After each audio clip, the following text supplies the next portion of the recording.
Pendant longtemps, j'ai cru que le problème venait de moi. Je pensais manquer de motivation, de courage, de constance.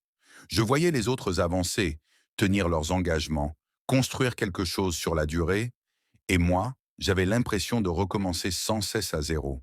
Ce que je n'avais pas compris à l'époque, c'est que personne ne nous apprend à être discipliné. On nous apprend à espérer, à rêver, à attendre le bon moment, mais rarement à tenir, jour après jour, quand l'envie n'est plus là. Partie 1. Le piège de la motivation. La motivation est trompeuse. Elle vient, elle repart. Elle dépend de l'humeur, de l'énergie, des circonstances. Pendant longtemps, j'ai attendu de me sentir prête pour agir.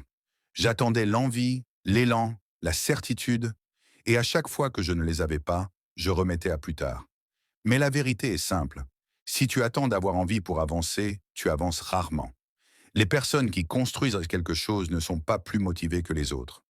Elles ont simplement arrêté de négocier avec elles-mêmes. Partie 2. Ce que j'ai compris sur la discipline. La discipline n'est pas une contrainte. Ce n'est pas de la dureté. Ce n'est pas se faire violence. La discipline, c'est un accord que tu passes avec toi-même. Une décision silencieuse. Même quand c'est inconfortable, je continue.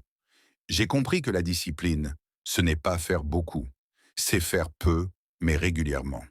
C'est avancer même lentement, plutôt que d'abandonner souvent. Et surtout, c'est arrêter de se mentir. Partie 3. La discipline quand personne ne regarde. La vraie discipline commence quand personne ne te voit. Quand il n'y a pas d'applaudissements, pas de reconnaissance immédiate. C'est là que tout se joue, dans ces moments calmes, presque invisibles, où tu choisis de respecter ta parole. Même si c'est imparfait, même si ce n'est pas spectaculaire, c'est dans ces moments-là que tu construis ta force intérieure. Partie 4. Ce que la discipline change en toi. À force de tenir tes engagements, quelque chose change. Tu te fais confiance. Tu n'as plus besoin de te convaincre. Tu sais que tu feras ce que tu as décidé. La discipline te donne une stabilité émotionnelle.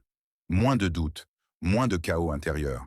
Tu avances avec calme, sans te comparer, sans te justifier. Partie 5. Un choix quotidien. La discipline n'est pas un événement, c'est un choix quotidien. Chaque jour, tu as deux options. Écouter tes excuses ou respecter tes décisions. Même un petit pas compte, même aujourd'hui. Conclusion. Message final. Si tu attends le moment parfait, il ne viendra pas. Mais si tu choisis d'agir maintenant, même lentement, tu es déjà en train de changer. La discipline ne crie pas. Elle ne s'exhibe pas. Elle construit en silence. Et si tu es encore là à écouter ces mots, ce n'est pas un hasard. C'est peut-être le moment de devenir plus sérieuse avec toi-même.